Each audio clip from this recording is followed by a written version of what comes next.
kitabının Şabaniye münazatının şərhini inşallah davam edirik. Və bir neçə cümlə haqqında biz danışmışdıq, gəlmişik, çatmışıq. Fəqat hərəbtu iləyk. Mənası budur ki, axı sənin qapına qaçmışam. Axı sənə qaçmışam ilahi. İlahi, mən sənin tərəfinə qaçmışam. Sənə tərəf qaçmışam. Mənası budur. Çünki əvvəldə demişdi, ilahi, mənim çağırdığım, dua etdiyim zaman duamı qəbul elə. Fəryad və nida etdiyim zaman məni eşit, hər ikisini daha doğrusu eşit. Dua etdiyim zaman məni eşit, nida etdiyim zaman məni eşit. Səninlə münazat etdiyim zaman mənə üst tut, qəbul elə. Bu yerində isə deyir ki, fəqat hərəbtu iləyk. İlahi, axı sənə tərəf qaçmışam. Burada çox, yəni bu cümlə haqqında danışacağıq bu günləri, yəni başqa əlavə, duanın əlavə hissələrinə keçməyəcək. Çox maraqlı bir hissəsidir. Həzrət Əleyhisselamın münazatında maraqlı bir hissəsidir. İlahi, mən axı sənə tərəf qaçmışam, sənə tərəf gəlmişəm, yox ha, sənə tərəf qaçmışam. Allah biz bilməyək ki, cisim deyil. Cisimdən, cisim olmaqdan, maddi varlıq olmaqdan daha uca bir varlıqdır. Allah cisim deyil ki, hər hansı bir tərəfdə dayansın və biz də ona tərəf qaçaq. Biz də ona tərəf qaçaq. Həzrət Əleyhisselamdan soruşurlar ki, Allah haradadır? Həzrət Əleyhisselam deyir ki, Allah haranı xəlq eləyəndir. Hara, əynə sözü ilə deyir, əynəllah. Hardadır, əynəllah da olsa, əliflə, əynəllah, Allah haradadır? Həzrət Əleyhisselam buyurur ki, Allah həmin o hara dediyini yaradan Allahdır. Deməli, buradan məsələ, qaçışdan məsələ hər hansı bir maddi olaraq, fiziki olaraq hərəkət deyil. Bu, qəlblə olan, mənəvi olan bir qaçışdır. Allah hər hansı bir istiqamətdə, hər hansı bir məkanda deyil ki, biz ona tərəf qaçaq. Allah əslində mənəvi olaraq bir istiqamətdir. Allah Teala Quran-ı Kərimdə Hədis surəsində buyurur ki, وَهُوَ مَعَكُمْ اَيْنَمَا كُنْتُمْ Allah haqqında buyurur ki, harada olursanız olun, Allah sizinlədir. Yəni Allah bizimlədir, amma məsələ nədir? Bizim Allahın tərəfində olmağımız, bizim Allaha tərəf qaçmağımız. Bu fiziki olaraq deyil. Allah məsəl üçün yolun bir tərəfində dayana, nəuzubillah, bir tərəfində də Allahın əksi ola, əks tərəfi ola. Bu cür nə deyil? Bu istiqamət, mənəvi istiqamət olaraq bu cür nədir? Və deyir, ya İhdinəs siratal müstəqim. İlahi bizi doğru yola yönəlt. Doğru yola yönəlt nə deməkdir? Demək o yolun sonunda nəsə var. Yəni yolun istiqaməti Allaha tərəf gedir. Yolun istiqaməti Allaha tərəf gedir. İnsan Allahın əksi tərəfində kimlər dayanıb? Nələr dayanıb? Nəfsi istəklər dayanıb. Başqa nələr dayanıb? Şeytan dayanıb, iblis dayanıb, onun vəsvəsəsi dayanıb, dünyanın cazibəsi dayanıb, şan dayanıb, şöhrət dayanıb, rəyasət dayanıb, maddiyyat, dünya dayanıb. Allahın əks istiqamətində. Allahın əks istiqamətində dayananların axırı nə olur? Allah Teala Quran-ı Kərimdə bir bənzətmə ilə bunu bizə başa salır. وَمَنْ يُشْرِكْ بِاللّٰهِ كَأَنَّمَا خَرَّ مِنَ السَّمَاءِ فَتَخْتَفُهُ طَيْرُ أَوْ تَهْوِي بِهِ الرِّيحُ فِي مَكَانٍ سَحِيقٍ Buyurur ki, Allaha şərik qoşan şəxs, görün nə maraqlı bir bənzətmədir. Allaha şərik qoşan şəxs sanki göydən düşən bir şeyə bənzəyir. Ya quşlar onu götürür, aparır, ya da ki külək onu neyir? Uzaqlara sovurur. Bu ayə ilə Allah bizə başa salır ki, sən Allahdan uzaq düşsən, düşəcəksən şeytanın pəncəsinə. Düşəcəksən o quş ki necə gəlib ovunu havada tutur, ovunu havada tutur, o necə aparır uzaqlara, onun kimi sən də düşəcəksən onun ovuna. O bir dəfə yaşanıb da belə, qartal gəlib, bir dənə balaca uşağı caynaqlarına götürüb aparıb. O tuta bilməyiblər, çata bilməyiblər. Ondan sonra axtarıblar, kənd cəmaatı birləşib axtarıblar, hansısa Amerikada olmuşdu, yoxsa hansısa Qərbdə olmuşdu bildiyim qədərilə. Deməli, kənd cəmaatı birləşiblər, axtarıblar, tapıblar, zirvəyə qalxıblar, görürlər ki, hələ öldürməyib, amma yuvasındadır. Yuvasındadır. Yəni, insan Allahdan uzaq düşəndə bu cürünə, bu bənzətməklə Allah bizə başa salır. İnsan nə vaxt qaçır? Baxın, yenə deyirəm, Allah bu duada deyir ki, ilahi, sənə tərəf gəlmişəm, yox ha, sənə tərəf qaçmışam. İnsan nə vaxt qaçır? İnsan təhlükə hiss eləyən zaman qaçmağa başlayır. Və bu qaçdığı zaman, diqqət eləmişsiniz, insan təhlükə hiss edir, qaçmağa qaçır və qaçanda bütün gücün işə salır. Bütün gücünü, əvvəl məsələn adi vaxtda o divarı aşa bilməzdi. Amma görürsən ki, o divarı necə aşıb, o yana hoppanır. Ona görə deyirlər ki, insan təhlükəni hiss elədiyi zaman bütün gücünü işə salır. Bu duada göstərir ki, bəndə artıq təhlükəni hiss eləyib. Şeytanın hücumun, dünyanın hücumu, nəfsi istəklərinin hücumunu hiss eləyib. Düşmənlə üz-üzə qalıb və artıq Allaha tərəf qaçmaq istəyir. Ona görə deyir ki, qaçdım ilahi. Axı, mən sənə tərəf qaçmışam ilahi. İnsan həyatı boyu imtihanla üzləşir. Üzləşir, ibtidai səviyyədə olanda, ibtidai imtihanlar olur ondan. Necə uşaqlar ibtidai sinifdə olanda, aşağı sinifdə olanda sualları nisbətən böyükləri, nisbətən kiçik olur. Bu da bunun kimidir. İnsan ibtidai vəziyyətdə olarsa, onun imtihanı da kiçik olur. İnsan böyüdükcə imtihanları da böyüyür. Əvvəlcə haram, halal məsələsində insan yoxlanılır. Mərifəti artdıqca, dərəcəsi artdıqca seçimlər də çətinləşir. Seçimlər də, imtihanlar da çətinləşir.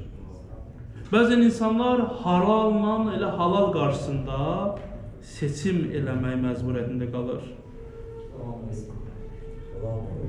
Bir alimdən soruşurlar ki, mən istəyirəm ki, nəfsimi paklayım. Deyir ki, sənin işin kipri ilə dağı dəlməyə bənzəyir. Kipri ilə dağı dəlməyə bənzəyir. Yəni, çətindir. İnsanın nəfsi ilə mübarizə aparması çətindir. Yol mümkündür. Çətin də olsa mümkündür. Daim səni aşağıya çəkən qüvvələr var. Bu qüvvələr müxtəlif vəziyyətlərdə gəlir, müxtəlif formalarda gəlir. Bu tələlər, bu hilələr müxtəlif vəziyyətlərdə gəlir, səni yoldan çıxarmaq istəyir. Allah Teala Quran-ı Kərimdə buyurur ki, məbadə şeytan sizi Allahla allada. Məbadə. Ona görə bizim düşmənlərimiz var. Bu düşmənlərdən biz Allaha tərəf qaçmağa çalışırıq. Şeyx Ənsari böyük alimlərimizdən olub, Allah ruhunu şad eləsin. Böyük də kitabları var. Xüsusən fiqh sayəsində və digər sayələrdə Rəsail kitabı var, Məqasib kitabı var. Bir gün bunun övladı dünyaya gəlir. Övladı dünyaya gəlir. Qabaqlarda özür istəyən böyüklərimizdən hələ evdə falan da gəlirdi bir nəfər xanım, başı çıxan xanım, xanım da onun köməkliyi ilə uşağı dünyaya gətirirdi. Nəsə xanımlar köməkliyindən sonra uşaq dünyaya gəlir, həmin bu alimə deyirlər ki, yaxşı olar ki, bu doğumdan sonra xanımıva filan yağı al, istifadə eləsin. Yesin də o yağdan istifadə eləsin ki, ona xeyir olacaq. Bunda da insanlar gəlib buna pul verir ki, din yolunda, Allah yolunda, nə bilim, xidmət eləsin, tələbələrə kömək eləsin. Bu deyir ki, məsəl üçün, buradan 10 manat götürün, 10 manat götürün.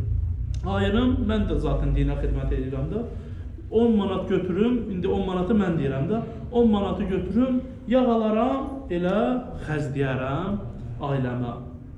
10 manatı ayırır, yağı almağa getmək istəyəndə birdən fikirləşir ki, birdən Nəcəf-ül Əşrəfdə, yəni Nəcəf hövzəsində, mədrəsəsində bir tələbənin övladı dünyaya gələr, amma yoldaşına bu yağı almağa imkanı çatmaz. Bunu fikirləşir və həmin o Beytülmaldan götürdüyü pulu geri qoyur. Mən eləyə bilmərəm. Mənim buna haqqım yoxdur. Bu məsələ burada ariflərdən biri həmin gecə yuxu görür. Yuxu görür ki, şeytanı görür. Şeytanın əlində iplər var. Neçə dənə iplər var? Bu iplər rəngarəng iplərdir. Müxtəlif iplərdir. Arif soruşur ki, bu iplər nədir? Şeytandan soruşur. Bu iplər nədir? Deyir, bu iplər elə iplərdir ki, mən insanların boğazına atıram bunu, boynuna atıram, onları özümə tərəf çəkirəm. Bəli, o kəndirlər atıram, özümə tərəf çəkirəm. Deyir, həmin Arif deyir ki, gördüm şeytanın əlində yekə qalın bir dənə kəndir var, amma qırılıb. Dedim, bəs bu nədir ki, qırılıb?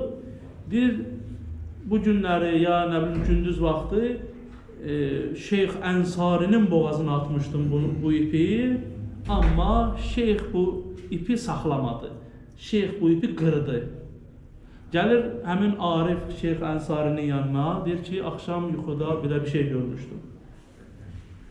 Şeyx Ənsari də başına gələn əhvalatı danışır ki, şeytan mənə bu cürlə vəsvəsə elədi, amma mən neynədim?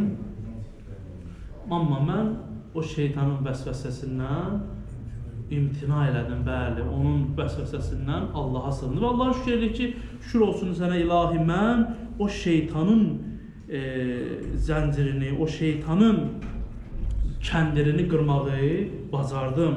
Allah Teala Quran-ı Kerimdə şeytanın o sözünü bizə xatırladır. Şeytan buyur ki, لَأَغْوِيَنَّهُمْ أَجْمَعِينَ Onların hamısını neyəcəm? Azdıracam. İllə, bu davamındır da, məgər ki, müxlislərdən başqa.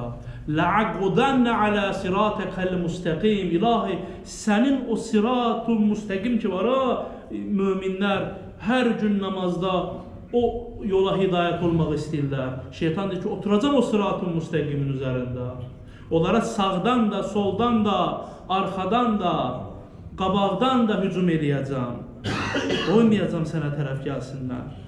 Təkcə şeytan mı? Dedi, yox, nəfsimiz də. Nəfsimiz bu yandan. Şeytan bu yandan. Şeytanın törəmələri İnnehu yarakum huwa və qabiluhu min haythu la tarawnahum. Onlar sizi görürlər sizin görmədiyiniz yerdən. Onlar sizə hücum edirlər sizin onları görmədiyiniz yerdən. Onlar sizə hücum edirlər. Bununla kifayət elədimi bizim düşmənlərimiz? Xeyr. Allah Teala Nas surəsində buyurur ki: "Və minəl cinnəti vən-nas." Həmin o vəsvəsə eləyən şeytan cinlərdən də olur, insanlardan da. İnsan da bəzən gəlir şeytanlıq eləyir və şeytanı da bəzən təəccübləndirir. Şeytanı da bəzən təəccübləndirir. Ona görə də Həzrət Əli əleyhissalam buyurur ki, İlahi, qəlbim hicablanmışdır, nəfsim nöqsanlıdır, əqlim məğlub olmuşdur. Şəhvət və nəfsi istəklərim mənə qalib gəlmişdir. Ona görə ilahi mənim səsimi eşit, duamı qəbul elə, nidamı eşit, mənlə münacatda məni qəbul elə. Axı mən bunlardan qorxub, bunlardan uzaqlaşıb sənə tərəf qaçmışam. Səndən də istəyim budur ki, məni qəbul eləyəsən. Baxın, bir dənə kəlmənin içərisində nə qədər şeylər gizlənib, nə qədər şeyləri əhatə etdi. Ci'tu demir. Ci'tu yəni gəldim. Gəldim demir ilahi. Qaçıb gəldim, qaçdım onlardan. Nəfsim məni pərişan elədi. Bu hədis duada var edir ki, İlahi a'udhu bika min nefsin la yeşba. İlahi sənə doymayan nəfsdən pənah barıram. Pənah barıram ilahi, doymayan nəfsdən. Nə qədər çalışsam o nəfsim doymur. Nə qədər məni məğlub edir, doymur. Elə məni rəzil eləmək istəyir, elə məni məğlub eləmək istəyir. İlahi, mən sənə bundan, bunlardan qaçıb gəldim. Allah Teala bizləri də bu qaçışı eləyən şəxslərdən qərar versin. Allah Teala Quran-ı Kərimdə buyurur, nə buyurur? Fəfirru ilallah. Qaçın Allaha tərəf.